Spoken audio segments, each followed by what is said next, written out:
Hello, welcome to Spotlight, a beam of creative light to warm your heart on a cold night. Spotlight, brought to you by the Isle of Man Arts Council. This evening, it's Poetry Ahoy as we hear how this year's Children's Poetry Trail went and how you can get involved with next year's Adult Poetry Trail. We also have the first part of a chat with internationally published poet Usha Kishore, who's been quite quiet on the poetry front of late. And cast forward to next Easter for the Festival of Plays in what is Madford's 75th anniversary year. Remember, do get in touch with any creative artistic endeavours you might be involved in, planning, hoping to create, or would really like to put in the spotlight. Poetic, lots of those tonight, theatrical, musical, literary, ceramic, sculpture, drag, film, mime, social media, punk. We've had them all and plenty more. Get in contact. Howard Kane at manxradio.com with an E on Kane, or spotlight at manxradio.com. But do get in contact, whichever one you use. Straight to it, we heard a few weeks back about the Isle of Man Poetry Society Children's Poetry Trail, which has been taking place around Douglas. Well, hot on its heels, adult poets, and by that I mean poets over the age of 18, rather than poets who like to write about what in our house is delicately known as rumpy-pumpy, have their chance to submit work for the Adult Trail early in 2025. To find out more, I spoke to the chair of the Isle of Man Poetry Society, Bethany de Lee Runciman, and began by asking her about the success of the Children's Trail. We started back in July when Sarah Lockyer and myself went and did some poetry workshops in 5 primary schools. I started this Children's Poetry Trail along the lines of the adults one, but for years 5 and 6 in primary school. Over the summer, we had poets writing, and then when we went back in September, we were collecting entries. I had to extend the closing date, but we got 67 entries, of which 17 came from Andreas Primary School and 36 came from Onken Primary School. So the two judges, who were Sarah Lockyer and Jacqueline Shirtliff, who have both got a lot of experience working with children, and they are both brilliant poets in themselves. The way I anonymised the entries and weighted them so that Onken Primary School got a few more winners, and then Andreas got some, and then the rest were divided. So it went really, really well. Some fantastic poems. Andreas were writing about autumn and Hoptune, and Onken writing about glens and forests and forest schools and nature. So the Children's Poetry Trail, there were 15 winners, so there are 15 posters up around the Douglas City Centre. If you want to find them, there's the free trail guides in the libraries, Family Library, Douglas HBN Library, Manx Museum Library. If you go and pick up a trail guide, it shows you where the poem is, who wrote the poem, and the school they go to. So lots of information there, and you can go round the trail and see if you can find all 15. I've got an entry, one of the winners, by Midori Jones, which I'm going to read out now.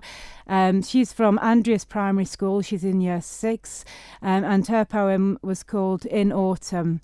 In autumn I wake up to a fresh, crisp morning. The smell of fire drifts through the air. Wind screams as it sprints around the corner of my house. In autumn I see geese flying over my head. The blackberries are ready to be picked. The scent of pumpkin pie floats around. It smells amazing. In autumn, the harvest moon sits on the horizon. Warm drinks as a treat before tea. Rain taps on my window as I go to sleep. In autumn, millions of spiky conkers fall from trees. Crunchy leaves, orange, red, gold, dance as they fly in the sky. Children stomp on brown, dry leaves.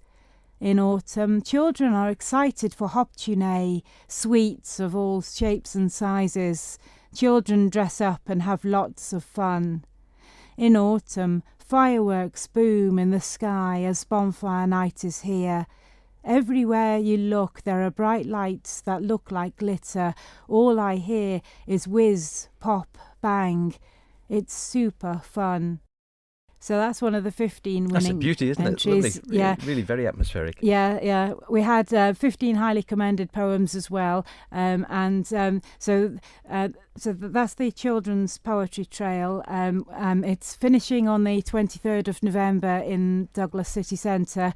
I must admit, one of the most joyful moments I've had was the launch of the Children's Poetry Trail in the family library on the 19th of October, where I had 23 of the winning poets there with their families. We spent an afternoon of just giving out certificates and reading out the 15 winning entries. It was absolutely brilliant. And it's brilliant there were so many entries, because I think you wouldn't necessarily think children would be so much into poetry, really, but I know maybe that's a reflection of your own work, because you go around a lot speaking to young people, going to the schools, encouraging people to embrace this side of their creativity. We had 8 primary schools who got involved. Sometimes it's actually supporting the teachers. I went into one school and to do a workshop, and the teacher said, "Oh, I'm so glad you're here." She said, "I've no idea of how to write a poem, and I'm trying to teach poetry to children." So she said, "I'm so glad you're here." And in fact, any primary schools listening, if you want poetry workshops to any of the years, members of my committee like Sarah and I will come in and do a poetry workshop for you. So don't be frightened about the subject. We're here to help. Yeah. So that's the children's one, and I actually have lost count how many poetry trails I've done since 2015. But we're running another one for adults. Yep. So these are for 18 plus years, and it's exactly the same as previous and the children's one. The entries are out to be until the 1st of December. We're going to charge, as usual, with the adults one, £4 per poem. The children's one we didn't charge because of the difficulties of getting money through schools. But Manx Lottery Trust actually support us in all the trails we've done, and they are brilliant with giving us financial help in order to run these things. So the adults one, if you send a poem in to me by email or by post before the 1st of December, it needs to be a poem that's 25 lines or less, a poem that fits onto an A4 page, otherwise it won't be entered. And then the poems will be judged, and then there's going to be a launch on Saturday 1st of February in St George's Church, and then the trail will go up from the 10th of February to the 10th of March next year. If you've never entered before, the winners, so the 10 winners will get an A3 copy of their A4 poem that goes up in the window, and you'll get a mention where you get your poem in the Manx Reflections booklet that we print out twice a year, and you get a free copy of that as well. So if you're an adult, we hold monthly meetings in the Archibald Knox pub, in the meeting room there. It's the third Sunday of every month from 7:30 to 9:30 in the evening. My email address is poetry@manxcat.org.uk, and if you look for the Isle of Man Poetry Society on Facebook, you'll find our Facebook page there as well. I've just got one more poem. This was one of the winners last time, which was Ros Alcock. Ros has won quite a few times with poems. So this is from last year's adult one? Adult one. So this is Winter's Day. I thought I'd go along the theme of seasons. Nice and timely. Yes, yeah. So she writes, Winter's Day.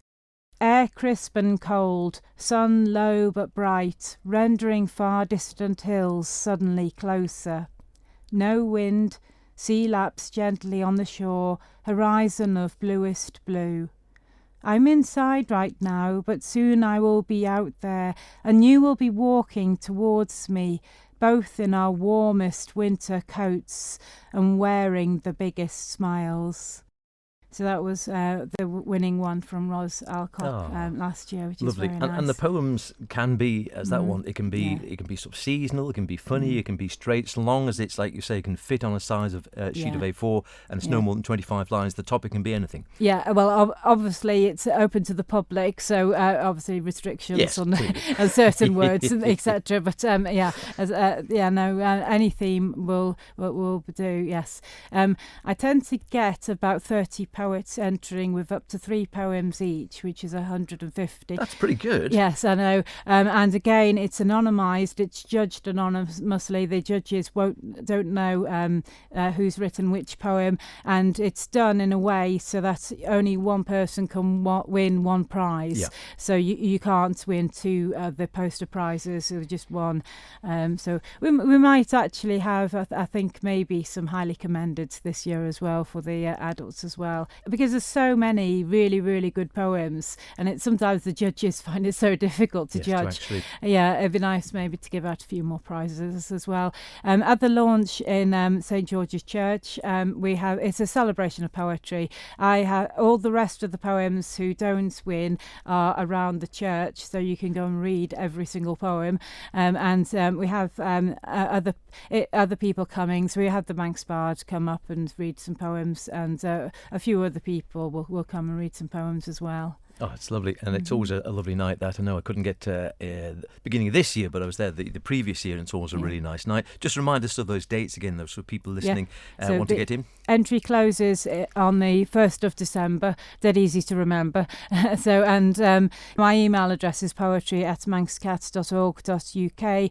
But if you go onto Isle of Man, if you have Isle of Man, all long word, Poetry Society, or Isle of Man Poetry Trail, there's information on there as well about it. It gives you the entry form, the guidelines. There's posters up about it in there as well. So get busy, poets, whether first time or experienced. Remember, it does need to fit for the Poetry Trail your poem comfortably on a sheet of A4, so 25 lines max, and you need to get your entries to Bethany by the 1st of December, not long. Email her on poetry@manxcat.org.uk. I don't know if Usha Kishore has ever entered the Poetry Trail, maybe not, but she is a wonderful poet who has been writing for many years along the themes quite often of immigration, integration, isolation, cultural heritage, all viewed through the lens of her life here on the Isle of Man, where she's been for many a year. She's the author of 3 collections of poetry and a book of translation from Sanskrit, and has been part of international and national projects on the poetry front. However, she's had something of a low profile in recent years on the poetic front, as she explained to me when she dropped into the Spotlight studio. Yes, actually, the last 4 years, to be precise, because I'm working on a PhD with Edinburgh Napier University, and I've been more focused on the academic side, so I've taken a back seat as far as poetry goes. So I'm trying to get back now, and the surprising thing was I got a call from the Royal Literary Fund and their Writers' Mosaic initiative, which is an online magazine and developmental resource focused on UK writers of what they call the global majority, which reflects the change in contemporary Britain or UK, and as I would say, as a more cosmopolitan Isle of Man as well, where you see people of all cultures coming into the island. So I was surprised when I received the call, especially since I haven't been writing for some time, and also it's a great honour that they chose to profile me on their online resource. And you say that, and I think, have you noticed that yourself, that the Isle of Man, I think you're right, has, I think, even in my lifetime, become considerably more cosmopolitan than it might have been, say, 20, 30 years ago? I completely agree. When I came to the island in 2001, it wasn't so cosmopolitan as it is now. So I think with the offshore finances, Noble's Hospital, and other opportunities, health service, I think the island draws in people from all over the world. And is this something you still like to use as themes for your poetry? Because quite often you're writing from, using your Indian heritage and background and sort of observing it from being a woman who's been working here, as you say, on the Isle of Man for a long time. Is this something which still interests you in your poetry? Yes, it certainly interests me quite a bit. And the poetry, again, I have a lot of Manx-based poems, and I have Indian poems, and as I would say, some hybrid poems between the two cultures. As I've said before in poetry, my aesthetic is neither here nor there. So you do sort of see it as a hybrid now, as it were. You're sort of a combination of the two in many ways. I think I do, not only in poetry, as a person as well, because when I go back home to Kerala in India, they call me a foreigner, which is very upsetting. And here I think people know I'm Indian, but I'm accepted as a Manx English teacher. Yes, which is it's a happy mix, isn't it? A Manx English teacher with Indian heritage. I think you couldn't get more cosmopolitan than that, really. No, I don't think I can get more cosmopolitan than that.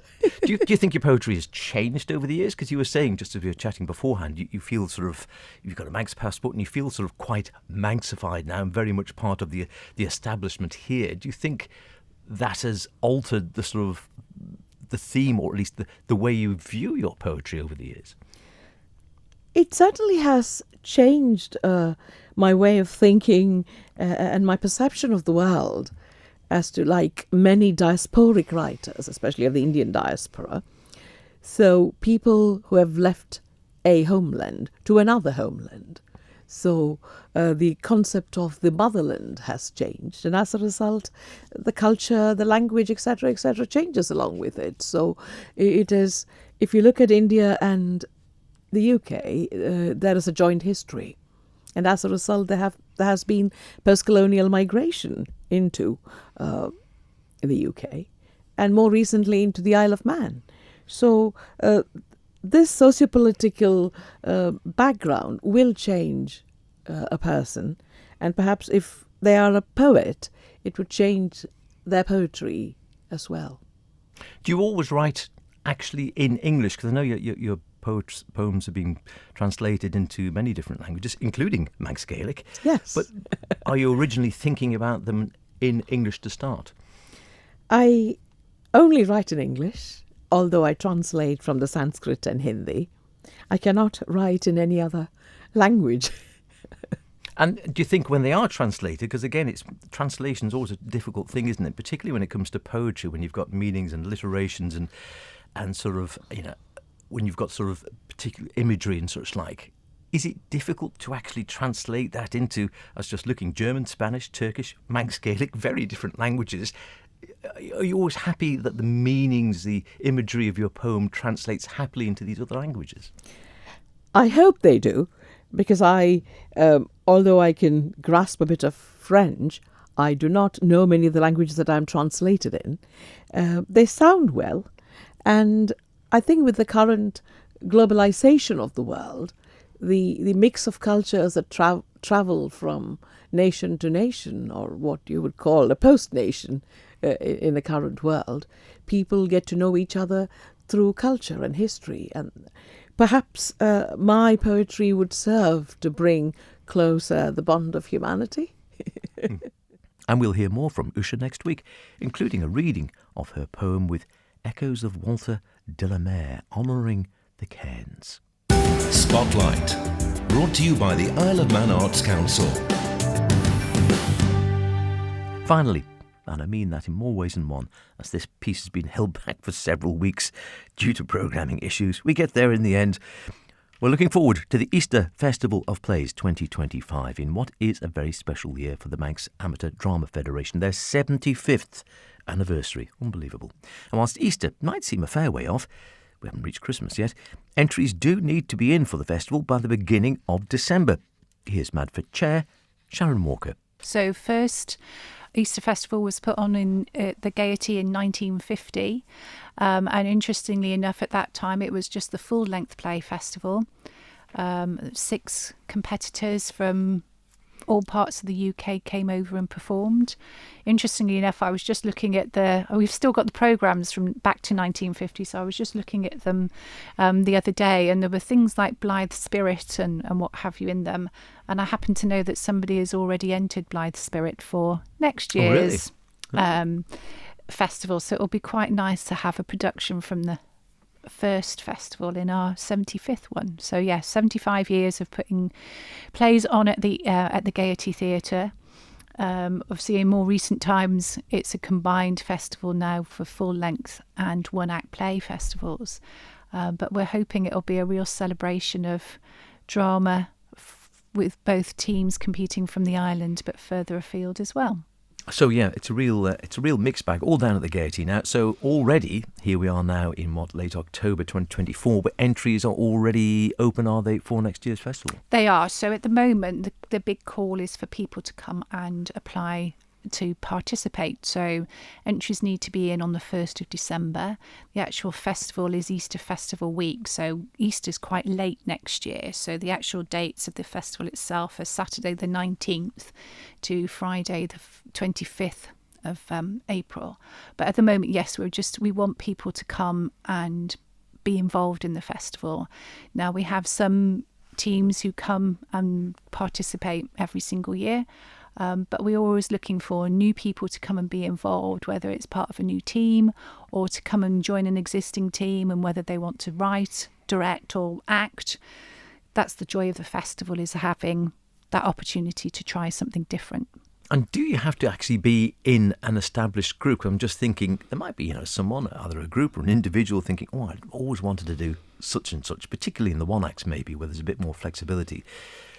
Do you have to be in an established group, or could you just enter as Absolutely SharonWalker.com? Yeah, indeed. And you know very well, Howard, that, I'm very much I like this play, I'm going to put it on, and you find a loose title of a group around it. So you don't have to be an existing member of a group. If you want to put a play on and you have some people who want to be in it, then just come and do it. We support the teams as much as we possibly can through the process. The actual week of the festival, you'll have the opportunity to work with our stage manager and the technical team at the Gaiety. So there's a lot of help there that we can give for anybody who hasn't been involved before and they want to give something a try. Does anything go again? I think it's usually a mix, isn't it? Comedies, tragedies, all lines in between. Absolutely. And if you can't find something you like, then you can write something yourself. So actually our One Act Play Festival often brings out some fantastic self-penned plays. So again, if you've got an idea for a play and you think, I think that would look really good on stage, just come and do it. There are, of course, some sort of rules and regulations or whatever. Where do people find out about these? So that's all on our website, www.madford.im, but also on our Facebook page there are links. The main rules are really just around timings for the one-act plays. They have to be at least 20 minutes long and no longer than 55 minutes. But in terms of a full-length play, it doesn't matter, because you'll have the whole day and the whole evening to put that play on. And yeah, we encourage anything from high drama to slapstick comedy. I think the more that we have a wide range of genres in the festival, it's a better experience for our audience. So yeah, just come and bring it. We check to see what the content is, and if the content is a little bit near the line, then we might put warnings on what, but we never stop people from putting anything they want to put on. And how long have people got then? It's open now. How long have they got? What's the closing date for So entries? the closing date is the 1st of December. Oh, so it's relatively close then. So it's relatively close. We need to be able to read all the plays that people submit, look at how the schedule looks. There are years where we have been oversubscribed, so we then have to look at whether a play will fit in with that schedule. So, but everybody will know by the 6th of January whether they're in or they're not, and that obviously then gives them plenty of time for their rehearsal schedule and getting themselves organised. And as you say, in the current format, it's sort of both run concurrently, because they were separate, but now you've got this Festival of Plays at Easter in 2025, and that will feature both full length and the one acts as well. That's right, yes. And as we mentioned before, it's our 75th year, so we're hoping that well, we certainly are planning that the festival isn't our only event for next year, but there are lots of other things in the pipeline which we're very excited about, and we're hoping we'll be able to make some announcements on those Excellent. soon. We always like a surprise. Indeed.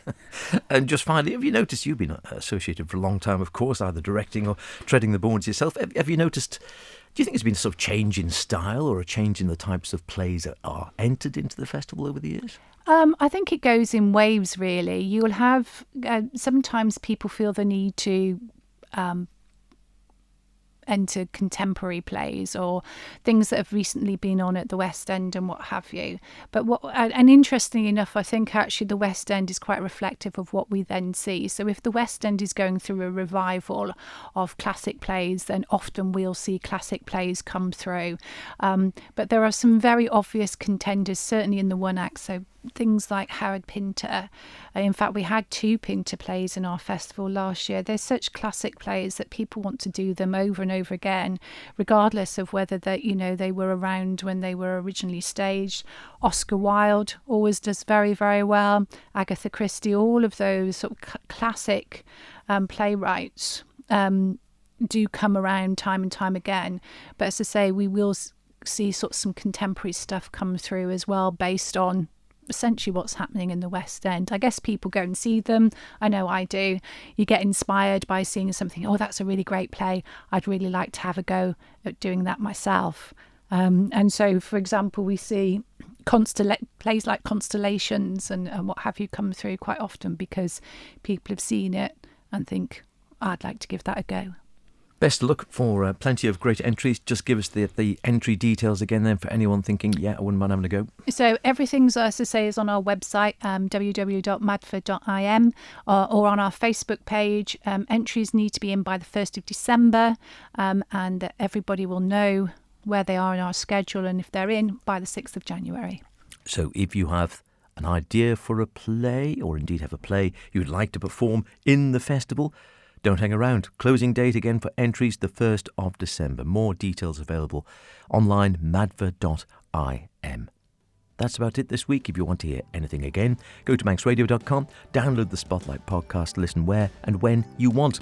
Why not try it whilst looking for your first Christmas tree in a house window, though perhaps you've already spotted one. That's it for this week. See you next week, and whatever you're doing, be creative about it. Cheerio.